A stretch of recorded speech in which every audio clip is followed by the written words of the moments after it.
आप देख रहे हैं आपका अपना टीवी चैनल आरजे रमझाझर। जज्बात के रंग भरोसा के संग।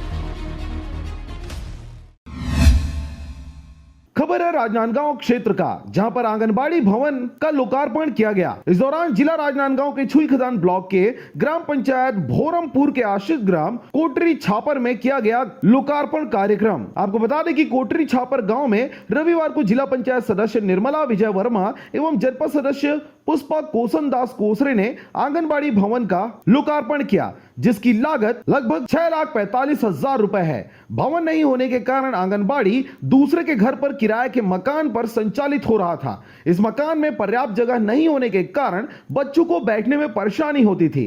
सूर्यकांत वैष्णव ने कहा कि कोटरी छापर के बच्चों को अब आंगनबाड़ी केंद्र में कई सुविधाएं उपलब्ध होगी। इस कार्यक्रम में मुख्य अतिथि के रूप में निर्मला विजय वर्मा, जिला पंचायत सदस्य, वरिष्ठ अतिथि पुष्पा कोसन दास कोसरे, जनपद सदस्य को ग्रामीणों ने गांव की अन्य परेशानियों से अवगत कराया। भोरमपुर पंचायत के आश्रित ग्राम कोटरी छापर में आज आंगनबाड़ी भवन के लोकार्पण कार्यक्रम में आज यहाँ के जिला सदस्य पहुँचे हुए, साथ में यहाँ के हमारे क्षेत्रीय जनता सदस्य प्रतिनिधि भाई कोसन कोसरे और यहाँ के सरपंच सब पहुँचे हुए हैं।